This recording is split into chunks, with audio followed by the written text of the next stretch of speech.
Welcome back, everyone. We are live with another block in our free agent combine. I'm your host, The Sound, once again. And for those who are just tuning in now, let's talk a little bit about the format of the combine tonight. We've got 2-game blocks. Most of the players that you will be seeing are free agents, but some are observers for recruiting purposes, and some are substitutes, just trying to get the lay of the land as far as, what did I say? Recruiters who want the lay of the land of free agents who are available, and substitutes to round out the lobby. If you want to see who is playing on each team, if you want to see what heroes or roles they should be playing, you can use the !FA list command in chat. That should pull up the Google Doc that we're all working off of. Let me see. We've got folks trickling into the lobby, so we should be ready to go sooner than later. Once again, 2 maps. Both maps are chosen by me. We can take a look at what we are going to be doing for those maps here. For this 2-game block, I have selected Volskaya Foundry and Cursed Hollow. Once again, I think these 2 maps kind of are going to showcase different important factors of these players' game. You know, Volskaya, with its objective, can really speak to the micro available. You know, those objective fights can get really hectic, and so I'm hoping that this is going to give the teams an opportunity to show off any spicy, tight micro plays. Looks like we're just waiting on 1 now for our game to get going. If anyone has seen Chopper, we're on the lookout.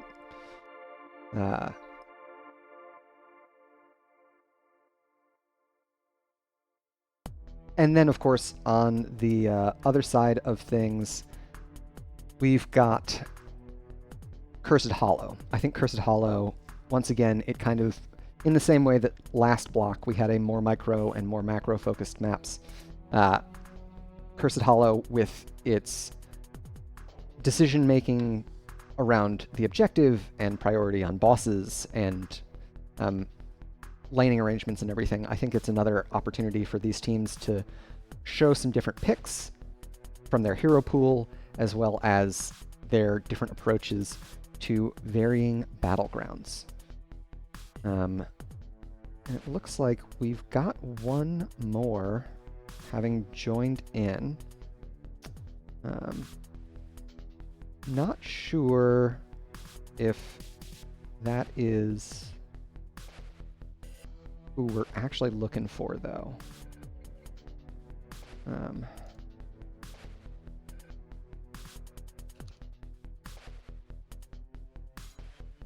So let me communicate with our fine folks running this event.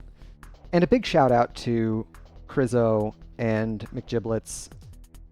They're doing a heck of a job keeping multiple blocks running simultaneously, getting everybody going. It's pretty exciting stuff. Very, very good to see everyone participating and getting this all ready.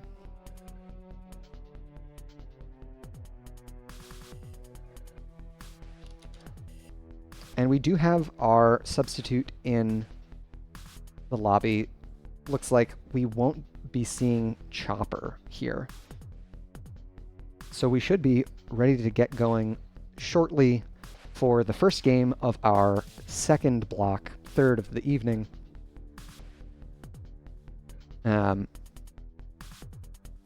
Starting up on Volskaya Foundry.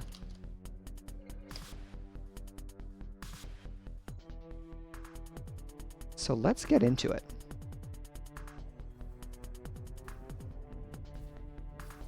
All right, Volskaya Foundry is a map that I think typically goes late, so it's going to reward players who have good scaling heroes in their pool.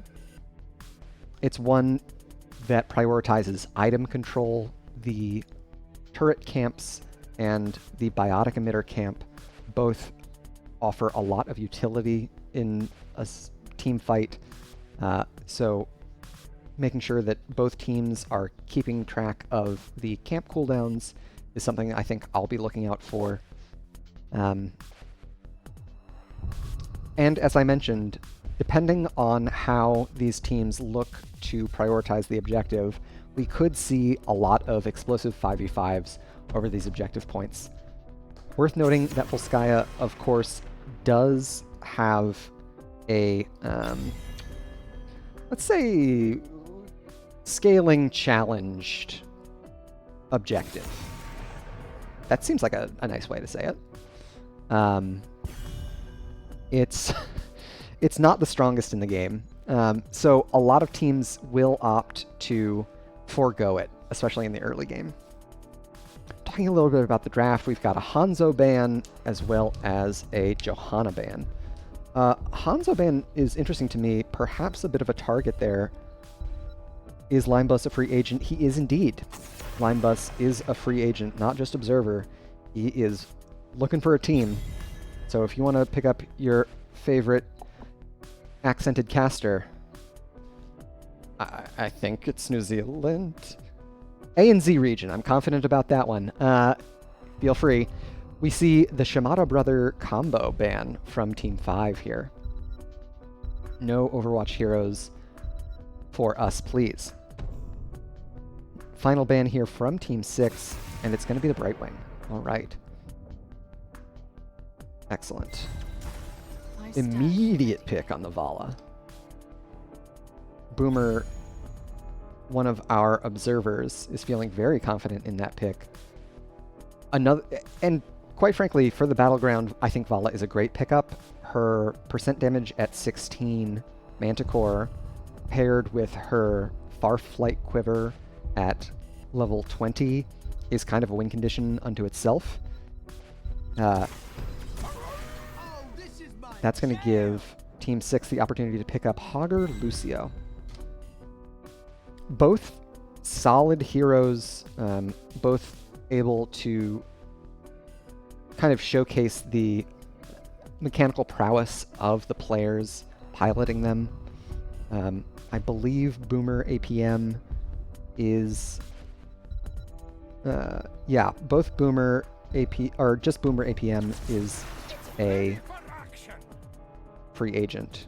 And on the left, we've got Linebus and Dead On picking up Muradin and Junkrat.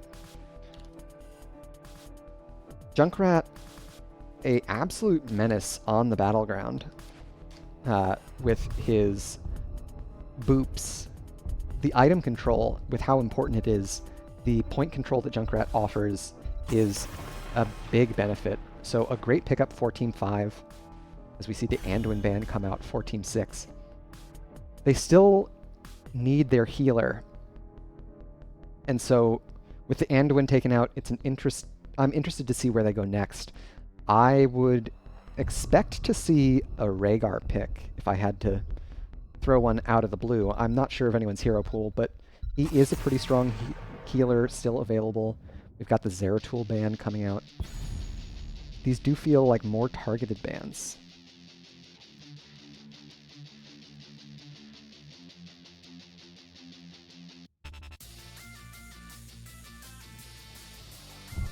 Next two picks here for Team 6. They've got the Mei, alright. Picked up by Bloody Drapes. As well as Sylvanas.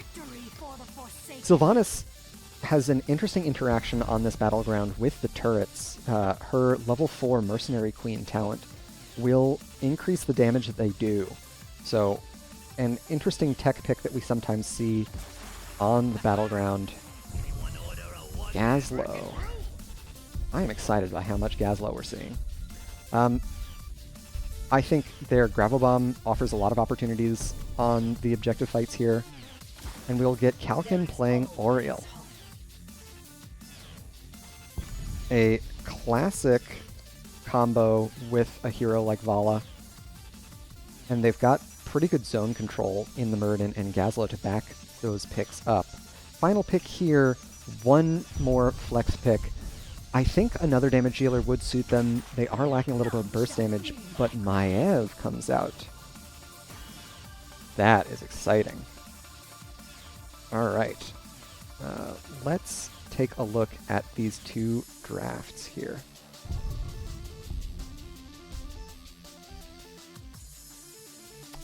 The Maev is never something I'm expecting, if I'm being frank. But I do think she's a great hero, especially one into a Oriel on the side of Team 5.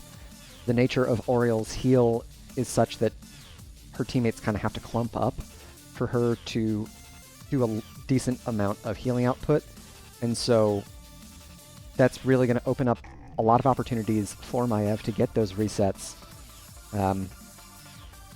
High 5 from Lucio is also going to be pretty challenging, I think, for our blue team to deal with. So I'm liking Team 6's draft a little bit more.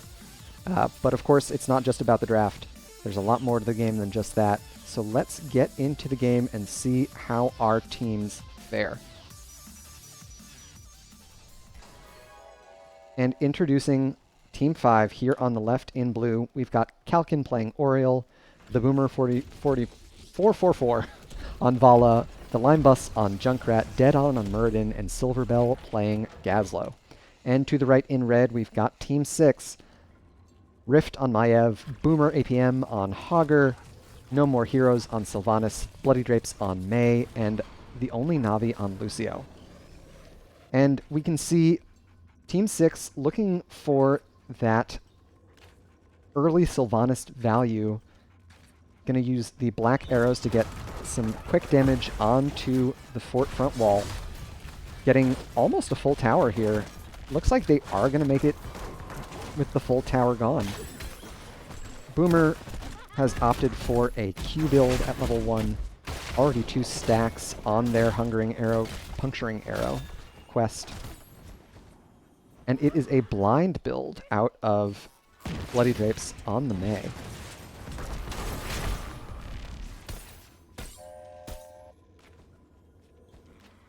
Teams looking for each other, just saying hello. Some cheeky pokes here and there, but nothing serious. Stun out onto the minion wave there. Dead On does get caught in it. They will dwarf toss away, and they've got an opportunity to heal up with their trait if they stop taking damage here. That'll also be supplemented by their level 1 talent, Third Wind. Taking a look in bot, Boomer APM pushing out pretty well into Silverbell here. And at 1 minute, we can see all the camps spawn, and it means both Team 5 and Team 6 want to get their first turrets available. Rift getting the better of Lime here in the top side. Not entirely sure how that happened, but a great solo kill to put Team 6 ahead. First blood, not of vital importance, but Kalkin now caught on an island. Only Navi getting a boop here. Looks like they are going to make it out alive. A lot of early game aggression from Team 6, and they had to spend the turret. That is a pretty punishing drop on the side of Team 5. We've got Team 6 starting up this siege camp here in the back, and it looks like we did opt for Unstable Poison, a more traditional wave clear talent at level 4 for Sylvanas, so we won't see any super juiced turrets here. Neither team has made an effort to get onto the elite support camp here. I'm a little surprised.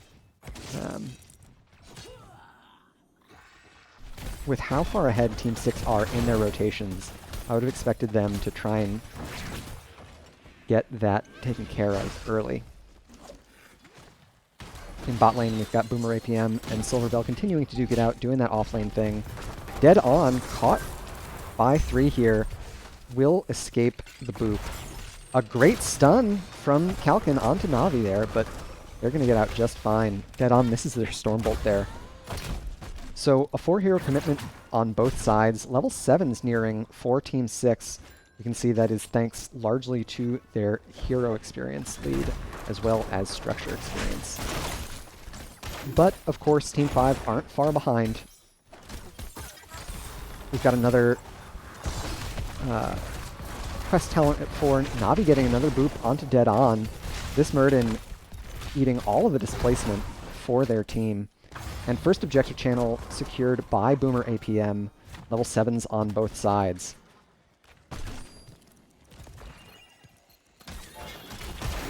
And we've gone for Monster Hunter. Interesting, interesting. That will give Boomer a lot of good objective clear, or I'm not, sorry, not objective clear, but clear onto the turrets that Team 6 are going to be able to drop. Looks like their next turret camp has spawned, so they will do another 4-hero commitment here while Team 5 gets that objective progress started. No more heroes. Unbalancing the wave in top here, and it looks like Dead On is going to continue to play footsie around this objective, but with Na'Vi and Bloody Drapes showing up, they know that a lot of displacement and a stun could do them in. So 62 to 39, 40-ish. A lot of objective progress on both sides. Dead even on XP as well. Rift taking the Shade of Vengeance in. Not going to find anyone, though. And it is a 4v5 in favor of Team 5. There goes the turret down on both sides. Of course, this whole fight, we've got Team 6 continuing to get objective progress. Dead On, falling low here, as is Rift. No more heroes. Going to take the escape with their E. And Unstoppable from Bloody Drapes keeps their objective cap going until overtime is hit. An important thing to note is that the pin down quest from Maiev at level 4, that is a huge power spike. Once complete, a lot of damage available to our Maiev player now. And level 10s are nearing just around the horizon. They'll probably recontest and push this back into overtime here. Looks like they're not going to get it. Bloody Drapes goes down. That's a huge issue. Lime Bus falling low here. Boomer APM no longer has their Unstoppable available to them. So Team 6 waiting a little bit too long to step onto the objective there, hoping that the heroic talent tier would trickle in, I guess.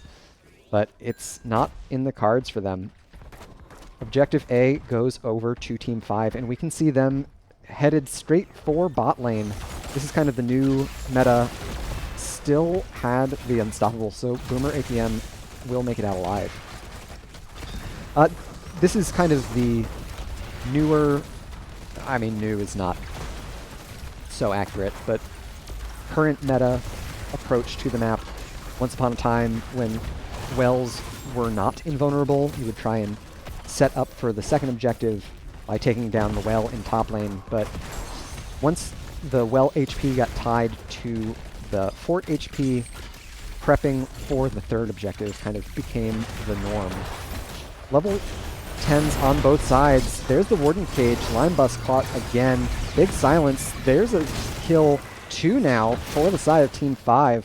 So first blood in the engagement going to Team 6, and there's the Resurrect onto Lime Bus. So it ends up being a 2-for-0 in essence. And speaking of heroics, we didn't run them down. When everybody secured them, we've got High Five, Ice Wall, Warden's Cage, Shockwave, and Wailing Arrow on the side of Team 6. And for Team 5, we've got Resurrect, Rain of Vengeance, Riptire, Avatar, and Gravo Bomb. Gravo 3000? Yeah, Gravo Bomb 3000. The support camp going over to Team 5. That's a big boost in Mercenary XP here. So they are well ahead on that front. That and the additional hero experience kills will put them ahead to level 13. We'll see if they're able to take advantage of that tight window at all.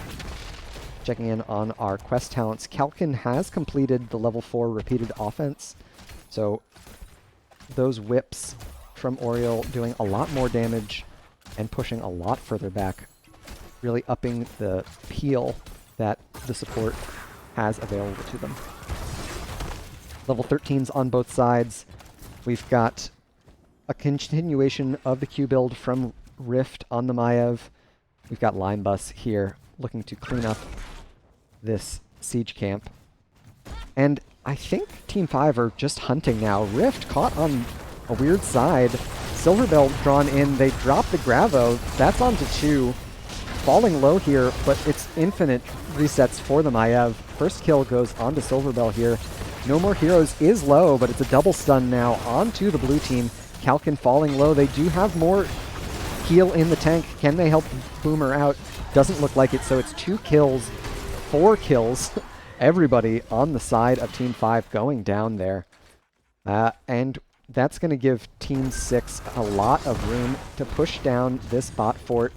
They're taking advantage of the level 4 talent Slush Ball from Mei, as well as the trait from Sylvanas, able to get a lot of push done by shutting off this structure and preserving the HP on their minion wave. The Warden's Cage and Phantom Knife resets from Rift really shining there, showing exactly how powerful Maiev is as a hero when piloted by someone competent. And we're also seeing the benefit of Pin Down completed at 4. Each one of those Fan of Knives does so much damage now, especially when paired with Elun's Wrath and yeah, the other one is survivability talent. Ooh, checking in on bot. We've got the Gravo Bomb to peel. Silverbell unlikely to make it out alive here. And that's going to be it. Of course, they were able to create some space, which is a common meme, but it means that it's given the rest of Team 5 a little bit of space to get working on the experience and camps here on the top side of the map. Level 16s have been secured for Team 6. Another big power spike for Rift with Vengeful Knives. Fan of Knives now deals % damage on top of the base big damage that Pin Down brings. We've also got a great deal more survivability from No More Heroes now that they've secured Will of the Forsaken at 16, giving them move speed and an unstoppable on command. Level 16s on both sides here, so we do have an even talent tier fight possible for the next objective, which of course has been available for some time up in the top, but with a full level lead to Storm talents, it looks like Team 6 is way more interested in playing to their strengths. Of course, they've also got passive map pressure happening in their favor in the bot lane, so there is a lot in their favor for this slow play approach. First objective progress going over to Team 5 now.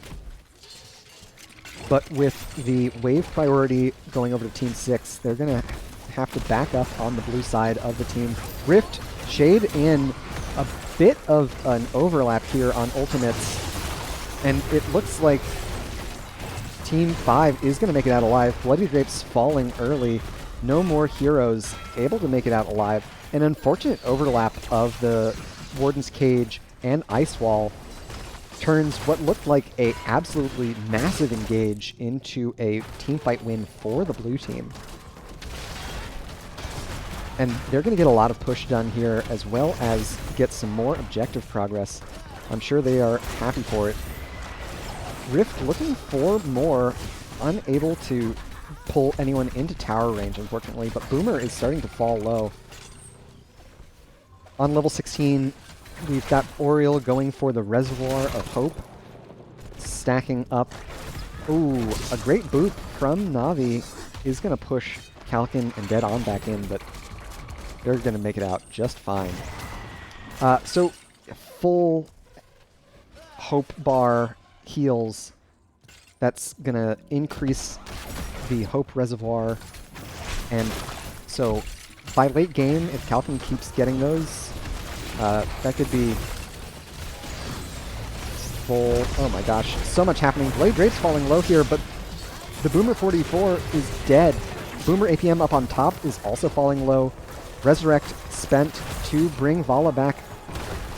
So now the HP trades aren't so favorable for Team 6. That's going to be another kill on the Bloody Drapes. No more heroes falling low as well. Silver Bell falls. Boomer APM will make it out alive.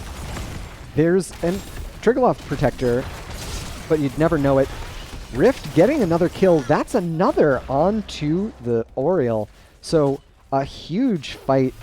Lots of kills on both sides. And in the end, it's going to give Team 6 a lot of room to push with this objective, or a lot of room for Team 6 to take care of this objective. I'm sure Team 5 would have loved a little more pushing capability here. They also need to be really careful that they don't strand Vala and Junkrat, two very vulnerable heroes. They've only got 30 seconds left and no fort to fall back to. So I'm thinking with the move speed that Lucio brings, as well as the catch capabilities of Rift on this Maiev, this could be very dangerous for our red team or blue team heroes. Storm Talents online for Team 6. We've got the Maiev one, Shadow Orb Huntress, No Control, Bolt of the Storm, the big one, and Mixing Fire. Boomer caught by Rift here, and about half the HP down on this fort. Will of the Forsaken used, looking for a catch on the ice wall. No one steps into it, so Team 6 with that will back up a little bit. They've still got a lot of time for this level 20 window before Team 5 is able to secure their Storm Talents as well. I'd love to see them be a little more aggressive on the map. After these two camps are secure, maybe posturing up on the support camp, or better yet, getting started on the mid-fort once again. I think that would really continue to apply map pressure, help keep their lead snowballing. Instead of going for the fort, they've opted for the support camp. It's giving Team 5 a lot of room to catch up on experience. Storm Talents just around the corner from them. And with Silver Bell in bot lane soaking away, they will secure it. We've got Shield of Hope for Oriole, a big survivability power spike, as well as, okay, it's Acrobat as opposed to Farflight at 20 for the Vala player. Bottom fort goes down, and we do have Silver Bell rotating up. They have yet to select their Storm Talent. Here comes the engage from Rift, catching everybody. Huge follow-up from the arrow. 2 kills already. Here's the resurrect, but they res right into a lost fight. No Vala available. Extra oomph means we've got multiple Riptires available, and the bomb toss from Silver Bell really punishing Bloody Drapes. It looks like in the end, Team 6 will retreat with a fight win and no further losses. Rift on the Maiev. Oh, they catch Kalkin with another great boop. The synergy between Bloody Drapes and Na'Vi, this combo is looking really solid. Not overlapping their boops too often. Silver Bell trying to get really aggressive here. Bloody Drapes survives it. Boomer APM looking for a kill onto Limebus, spending the no control. The blink in from No More Heroes, and that's going to be another kill for Team 6. They got the lead, and they're holding on to it.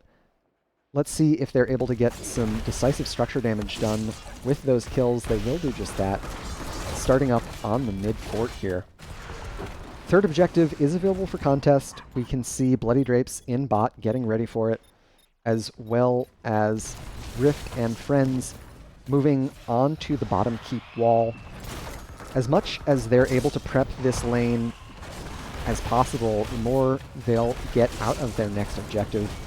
It's going to be a challenge for Team 5 to contest it with how much longer Limebus has left in the graveyard. And it also gives Team 6 a lot of room to stock up on these items, securing another of the turrets. So they've got 2 in their hands. They're going to pick up a third here. Tooling up, as it were. Limebus has respawned. We do have the opportunity for a 5v5. And Rift up in top lane going for the siege camp, taking advantage of their level 1 Nisha's Memento, able to solo camps very quickly. And blue team know it. That camp capture shows up on the map, but they weren't able to capitalize in a timely fashion, so it is a 5v5.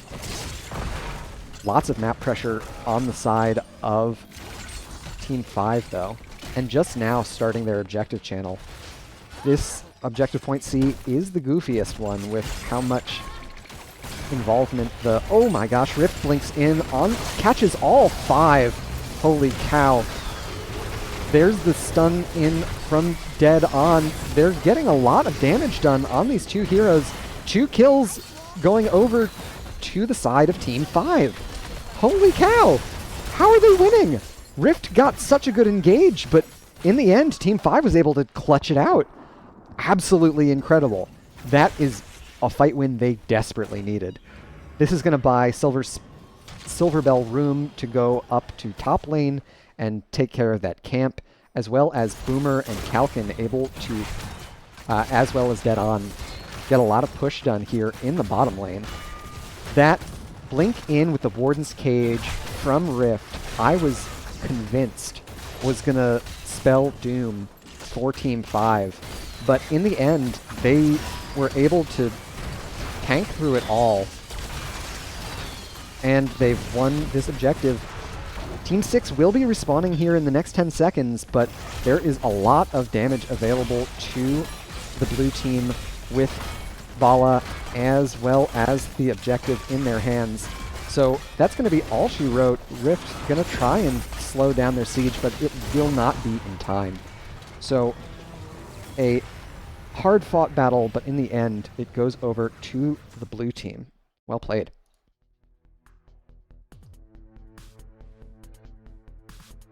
I, once again, cannot say enough how impressed I was with Rift's play there. I thought their over-the-wall engages looked really clean. But somehow, Team 5 was really able to keep the final fight in their favor with the Warden's Cage going out and the Grav Bomb not really catching any of Team 6. I did not think that blue team had much in the tank, but it turned out to be in their favor nonetheless. Lots of damage going onto the front line there, thanks to the Manticore pickup from Vala. Speaking of, let's take a look at post-game stats and a final look at the builds that everyone went. Vala still below Maiev for hero damage. Once again, the pin down quest from Maiev really ramps up how much she can do in team fights. Checking in on our builds, see if we have anything out of the ordinary. Bloody Drapes going for that full snowball build, heavy pack, slush ball, fresh powder, and the big one. Not a build that I am accustomed to seeing, but they were able to leverage the slush ball to great effect, getting a lot of structure damage done whenever they got a team fight win. which can be challenging to do with a melee assassin on your team. Alrighty. Let's head to this map screen so that I can put together our next lobby. What did I say we were going to go to next? I said Cursed Hollow. Great.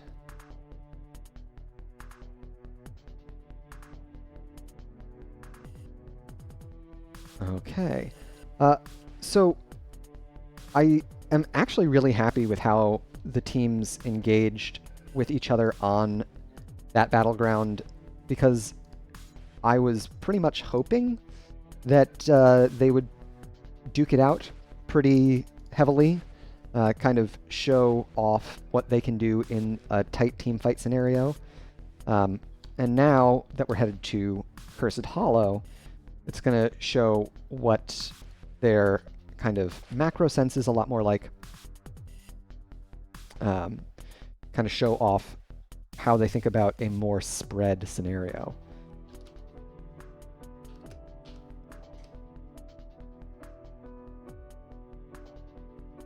If you have tuned in since last I welcomed everyone, thank you to everyone for tuning in and watching and supporting these free agents. I hope you're all finding talent for your teams if you're looking for folks.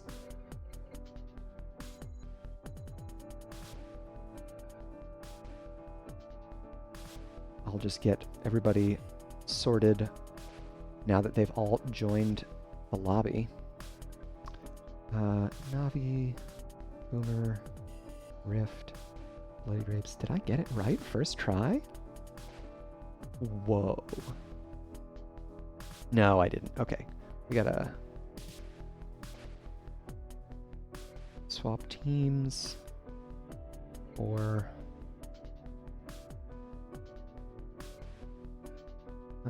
wait a second. Wait one gosh darn minute.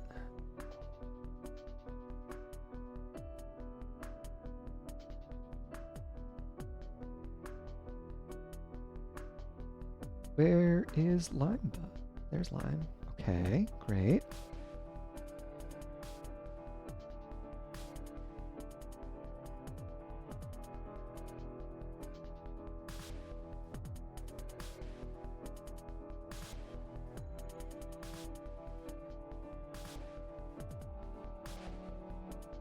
Okay, let me just get this sorted out.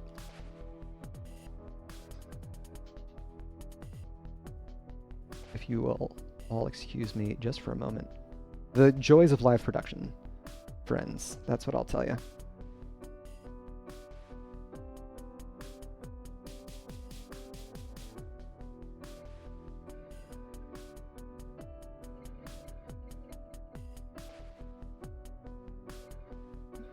Okie dokie. Cursed Hollow. Big spread out map. Lots of macro opportunities. Another opportunity for both teams to show off their ideas and sense for vision play. It's gonna be an exciting one. And a big thank you to everyone for dropping follows as you've been watching.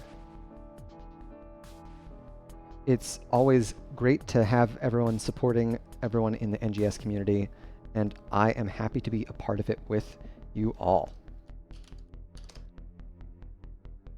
So let's get into our next draft for Game 2 of our series.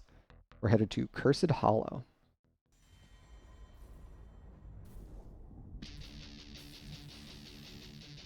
All right, first pick going over to our Team 6 this time around. We'll see how that changes their approach to the bans. And we'll also see if there are any targeted bans after seeing what both teams brought in Game 1. I know if I'm on the side of Team 5, I'm insisting that we must ban Maiev. So we'll see if they agree with that summary. Right-wing ban, a solid one, gets rid of a global, gets rid of one of the safer first pick healers. Team 5 responding with a global ban in kind. Excellent, excellent. So we still have Falstad available for globals and Stage Dive ETC if you're nasty. But really controlling the globals on this map makes a lot of sense. They can really warp how the team with them on their side can approach objectives and split push and whatnot. And there's that Falstad ban, so only the Stage Dive ETC. Let's see it. Who's brave? Who's picking the Stage Dive ETC? Last ban here, once again, if it's me, I ban Maiev. Or you hedge your bets and you assume that there's no way Rift will play the same hero again because it's a free agent combine, so wouldn't you want to show a larger hero pool? That's some gamesmanship right there. Now you're thinking with portals. We'll see if that turns out to be true. A quick Johanna pickup for Bloody on the top side of Team 6. She's sturdy. She's gotten unstoppable. I think Bloody mentioned in the Twitch chat a little bit earlier that they are off-rolling on the tank side of things, so one that is a little more straightforward, absolutely a benefit for them. Stukov Varian. All right. A absolutely devastating combo. Anduin, an excellent response, though. Stukov and Varian, with the silence and slows that they both bring, are really able to put a lot of kill pressure onto anyone that they catch. And Hanzo for Rift. Great. Deathwing is pretty global. I don't consider Deathwing pretty global, if only because it takes, there's a cooldown from last time you used the ability before you can fly, and then there's a minimum amount of time that you can spend, or there's a minimum amount of time you must spend in the air. Genji ban now for the side of Team 5. Okay. And then there's also a cooldown after you've landed before you can use any of your abilities. So it's a pretty tough... it's not as global as, say, a Dahaka, who presses Z and 4 seconds later is tonguing someone in the backline, sort of a thing. Which is why I don't necessarily consider Deathwing of that ilk. Sylvanas ban for Team 6, I think it's a good call. Offlaner still available for Team 5, as well as all of their damage. We'll see how they do this next rotation. I would love to see them pick up an offlaner, either a Hogger or a Blaze here. Kind of narrow the pool that Team 6 can select from. Silverrail gonna stick to their guns on the Gazlo. And we'll see Boomer on Li Ning.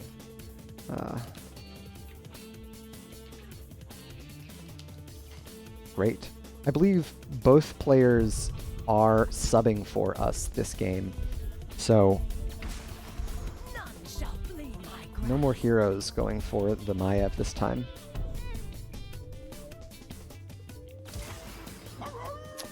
As well as another Hogger game for Boomer APM.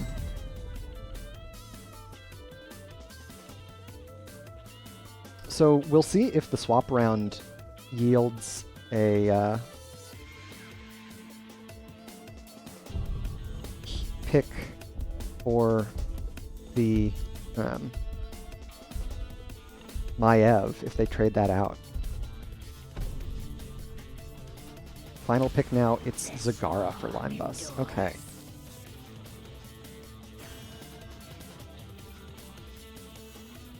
Checking in on our game here. All right. As everybody loads in, let's take a look at our drafts. Stukov, Varian, Li Ming is a great combo. It also scales pretty well into the late game. Zagara, also a late game scaling hero.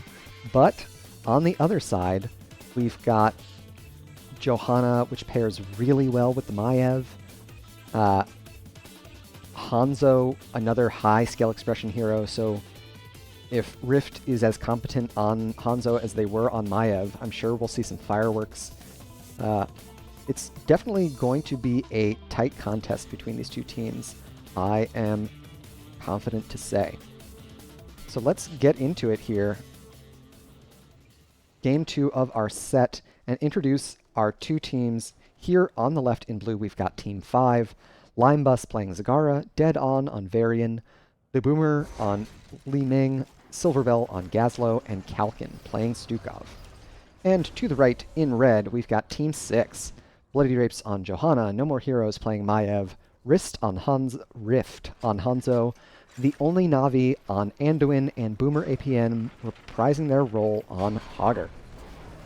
As we get into the first wave of the game, we can take a look at our level 1 talents, and we've got Infest for Zagara, trying to get as much split push value as they can, amplifying minions by virtue of their own siege damage done.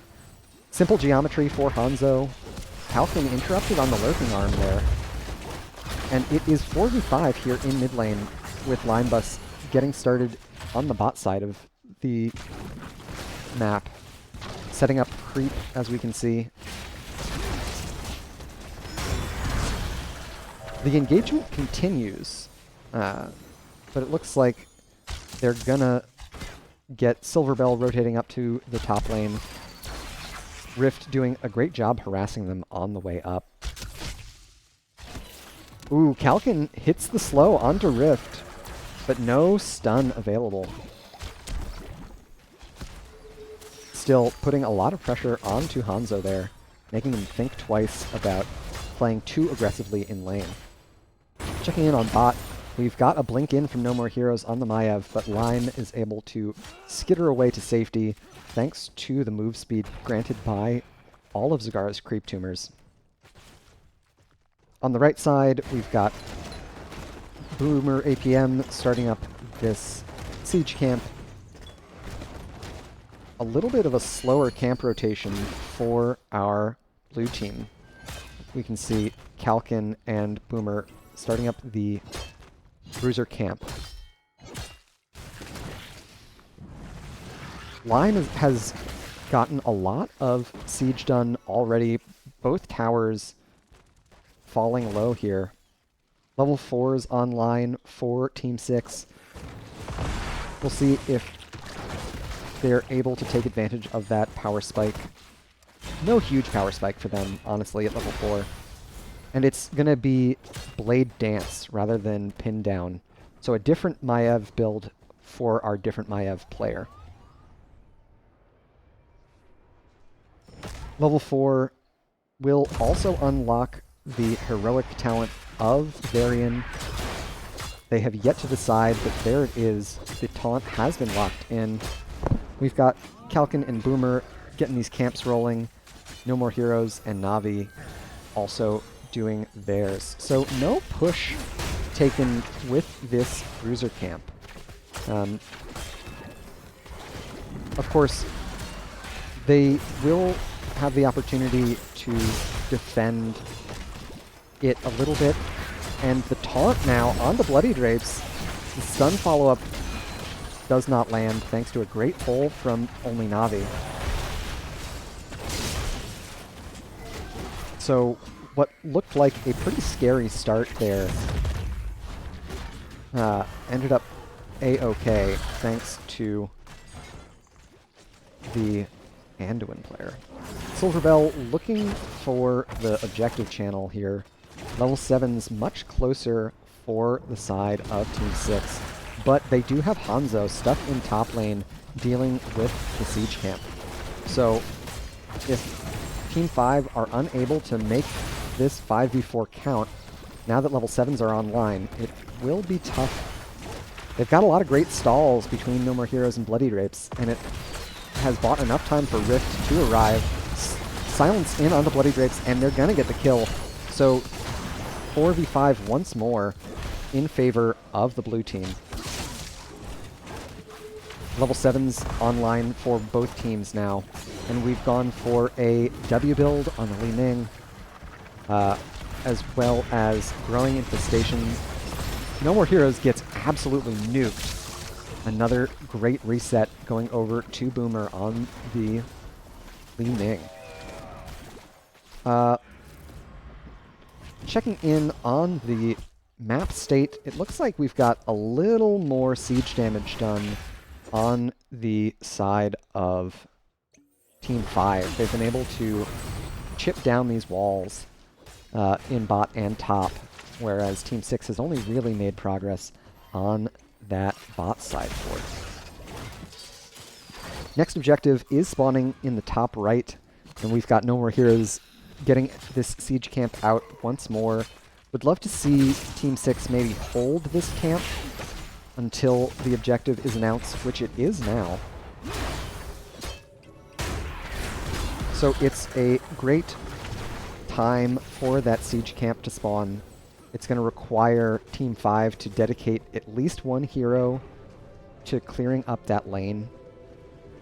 We've got a great setup here. No one checked the bush. Only Navi out in front of everyone. That's going to go down thanks to the low blow from Stukov. And that's that kill combo that we were talking about during draft. Of course, No More Heroes and Bloody Drapes both in range. They are both really good stall heroes. Limebus chasing down Rift here. The Hanzo player taking a lot of damage. And they don't have anyone dealing with the siege camp in bot lane. Oh my gosh, a stun now. Bloody Drapes falling low. A great silence prevents the unstoppable from Johanna. Rift still working on their level 1 stacks on the simple geometry as well. But with this 5-hero commitment to the top lane, it looks like bot lane is going to get a lot done. So as soon as this objective is channeled, we can see, yeah, all of front wall here going over to the side of Team 6. Heroics online for the rest of Team 5, as well as for Team 6. We've got Maw, Shield Wall, Gravo Bomb, Flailing Swipes, and Disintegrate. And on the right, it's Blessed Shield, Containment Disc, Dragon's Strike rather than Dragon's Arrow, and Light Bomb. Boomer APM stepping out way too far, caught by the 4-hero rotation of Team 5 right before the objective spawns. Another 5v4 in favor of the blue team, and they're going to immediately get started on this boss. Team 6 will do the same on the top side, but they started much later, and I believe are much slower to do it, quite frankly. So it could give Team 5 the opportunity to secure the objective, which is their curse, and potentially rotate up to the top lane. No chance. Not with how quickly Team 6 is taking care of business. But the objective does go over to Team 5. It's an important one for them to secure. We've got Silverwell in bot lane pushing along with the boss and a massive minion wave. As well as Team 5 sending the other 3 of their core up here to top. Bloody Drapes able to escape with the Iron Skin, but they won't have that cooldown up again before Taunt is available. Of course, the boss in top lane is going to get something done as well. And there is the Containment Disc, followed up by the Light Bomb. A little early on the Light Bomb, however. Stukov gets the Flailing Swipes, dead on, falling low. Is there a D available for Kalkin? There is none. They're going to be able to secure these next 2 kills. So a great engagement from No More Heroes, getting that Containment Disc onto the support of Team 5. Able to silence the Stukov and shut down the healing capabilities. Limebus able to take out the topside boss before it got too much damage done But, of course, the bottom fort of Team 6 did fall during the objective. So Team 5 was able to get something taken care of with their curse. We are a little bit experience favored on the side of Team 6. And it looks like that's thanks to their better Merc and Minion XP. So we'll see if Team 5's passive experience boost gets them up in range. No more heroes looking for that containment disc, but Lime is able to sidestep it. Level 13 talents on both sides. See if we've got anything out of the ordinary. Nothing too strange. It's Blast Cannon from Boomer. So increasing the threat of these one-off kills. A Gravel Bomb goes wide, doesn't catch anyone. No more heroes will go down, though. This is another 5-hero commitment to the top lane from Team 5. Bloody Drapes rotating in, but it's not going to look so good. They're going to take the long way round. Rift using the Dragon Strike in an attempt to zone off Team 5 as best they can. There's the silence, another great kill onto the Johanna player. At level 5, we did have the Shattering Throw pickup from Dead On, so they do a lot of damage to the shield of Johanna, and once that shield goes down, that's assuming that the shield goes off, mind you. Kalkin has been on point with these lurking on follow-ups. And they smell blood in the water. Only Na'Vi out on an island. Father killing son. It's going to be a awkward walk home for the Ren family after they get done with this shift of Nexus fights. That tells you that much. So another objective spawns, and then another objective goes over to Team 5. They have completely controlled all of the objectives up to this point, and they are rounding their level 16 talent tier. I imagine, yep, we've got a continuation with Arcane Orbit from Boomer, continuing to amp up the burst damage that they do with that W ability. Weighted Pustule doesn't quite line up. A great Dragon Strike lands onto 2. Kalkin is caught alone here. Huge couple of kills going over to Team 6. And that's going to secure them level 16, as well as an opportunity to contest the next objective here. A great choke for the Hanzo ultimate. That heroic really pouring out a lot of damage there. And nowhere for Team 5 to run, so really well played. Silverbell looking for a Gravo to peel, but it's not going to catch enough of Team 6 to slow down their push into mid lane here. They've got a pretty healthy minion wave. Ooh, Boomer narrowly dodges that containment disc from No More Heroes there. 1-in-1 for objectives. Boomer APM was able to secure the tribute on the top side. Bloody Drapes falling very low. The Maw does not catch anyone, and Na'Vi is able to get Bloody Drapes out of the dangerous XP range before any resets came in. Boomer APM mounted up. Looks like the rotation from blue team is they're gonna catch him, but he's got his unstoppable still.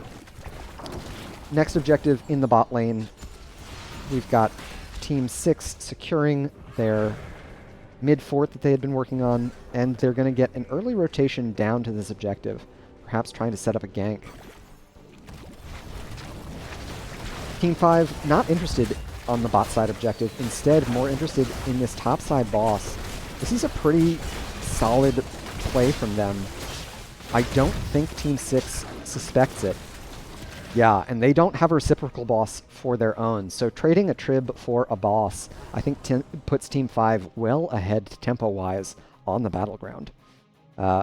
With no keep available for Team 6 in top lane, that is going to put a lot of pressure. Did I say keep? No fort available in top lane. This boss is going to march directly to the keep wall, so we'll see how much damage it's able to secure here.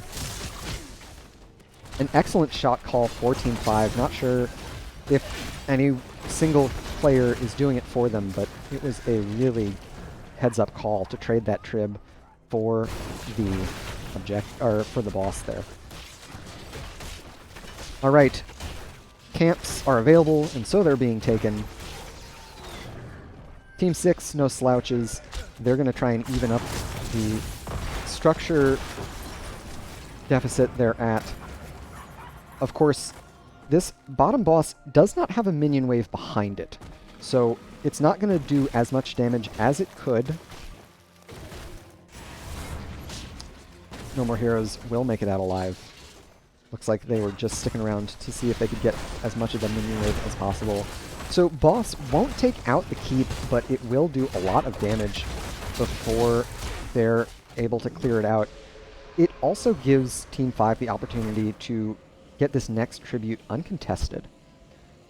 Of course, they're still trailing to their Storm Talents. We've got way more minion experience on the side of Team 6, so they've done a great job paying attention to those minion waves, making sure that they are getting as much free experience from the map as possible. Team 5 looking to stay grouped up here, hoping that Line Bus will look like a tasty, gankable treat.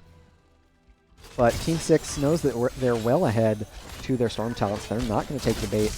Instead, opting to fall back, get some safe camps, pick up all the safe experience that they can. Of course, it also is giving Team 5 the opportunity to slowly trickle their XP, get their neutral camps, or I should say their safe camps. Level 20's online now. We've got Dragon Awakens, as well as Radiating Faith. So some folks calling it Ranged Mosh Pit. It increases the duration and the number of bounces from Blessed Shield. So look for that engagement. There's the Containment Disc, as well as the Dragon Strike. Looks like it goes wide, but there's so much CDR. Oh my god, so much damage now onto Silverbell and Kalkin. Silverbell looks for the... Oh, No More Heroes caught, and that's a great maw, catching all three. Resets galore coming in for Boomer. Navi falling low here, but it looks like they're gonna make it out. Wow, wow, wow. Okay, that looked like a excellent engage for Team 6, but in the end, the 3-hero maw from Limebus was able to turn things around there. Huge damage onto Lime, thanks to the level... Oh, it wasn't even piercing. Or it wasn't Giant Killer, it was piercing. That's another curse for Team 5. Of course, with the structure HP on top keep as healthy as it is, Team 6 may be able to make a defense here. The respawn timers are not so long. It's going to be a really close call, though. And we've got Team 5 positioning aggressively. The Infest Zagara definitely amping up how much they're able to get done with their minion wave. And they've got a Catapult and Siege Giants behind them. There is the Containment Disc. A great Dragon's Arrow catches a bunch of them. There's the kill onto 2. They're looking for more with the no control. Silverbell goes down. There's Boomer. So a great defense from Team 5. Rift over the wall aggressively will get the kill. A 5-hero wipe for Team 6. It's what they needed to stay alive in this game.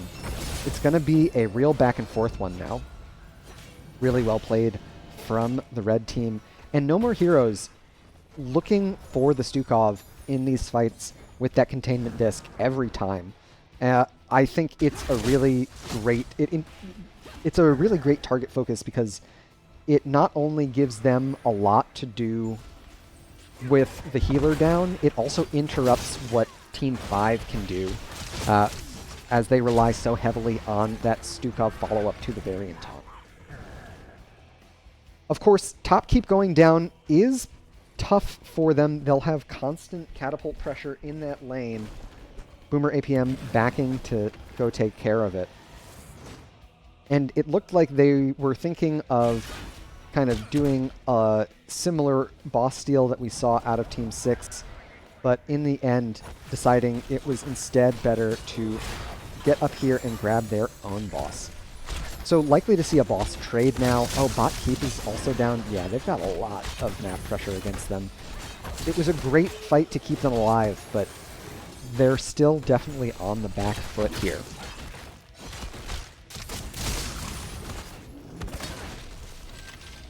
Bosses secured on both sides about the same time, a little bit earlier for the side of Team 5. They've also got these catapults to contend with. I guess Team 5 strategizing around next tribute, assuming that Team 6 will look for that fight. It would be their curse, it could be in their interest, but I'm not sure if the 5v5s have been going the way of Team 5 as of late. Setting up and looking for a pick, I think, is still definitely in their favor. Definitely speaks to the win condition of their comp a little bit better. Boss still at half HP, but with Hanzo's serrated arrows at level 4, they make quick work of it here. Next objective spawning in the next 15 seconds. So we'll see if Team 5 are able to set up here. Linebus caught here by Boomer APM. Immediately in goes with the no control. Boomer caught 2 kills, 4 kills, 5. That's another 5 hero wipe. Yeah, these 5 hero wipes from Team 6, they're doing a great job. They're going to cap the next objective, securing their curse and beelining it for top keep. They're going to be able to get through a sidewall and immediately onto the keep here. I think it's a great call. Really heads-up rotation from them. And excellent play from the red team in these late-game team fights. Rift getting a lot of damage with their Dragon Strike and Dragon Awakens at level 20. A huge turnaround for them. It was all Team 5 in the early going, but in the end, it's the red team that's going to take it. So another 1-1 series. Excellent play shown by lots of our free agents. A lot of fun for me to cast, honestly. It was a great time.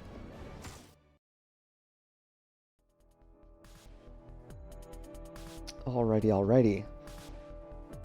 Let's make sure that we've got the score updated so everyone knows. Great. Yeah, in the end, those 5-on-5 contests really favoring the side of Team 6. Hanzo and Maev's AoE damage really punishing the clumping kind of inherent to Team 5 there. So they were able to stick it out, made a heroic defense on their core, and turned it around for the victory. Well played to them. Taking a look at our post-game stats and builds, we've got Li Ming, Boomer, reigning top of the lobby for hero damage, but Rift was very close behind with the 60,000 of their own. And yeah, the Glass Cannon ended up being a tough pick for Boomer. There were a couple of times where he got caught in a Dragon Strike, and it's tough to get all that damage put onto you when your HP pool is so much lower. So really well played to our two teams, ending up 1-1 there. And hopefully you saw some Heroes of the Storm players that you think are worthwhile and ready for drafting on your teams. Be sure to check out the free agent applications, as I'm sure a lot of them have posted in there. And you can also take a look, if you weren't sure who was playing on which games, take a look at that free agent list, command !FA list, That'll give you the spreadsheet that shows all of the teams from all of the games. Before I raid you folks over to Peldor for our next session, I'll just give a few shout-outs for all of the artists and programmers and musicians whose work I feature here on the stream. This wouldn't look or sound anywhere near as good without all their contributions, so a huge thank you to them. If you want to check out their work, there are links below the video, as well as posted in chat periodically, and you can stick around after I sign off to take a look at a credit roll featuring them. Until next time, and until the season starts up, I'm going to sign off and wish you all well. Good luck, have fun, peace, and love.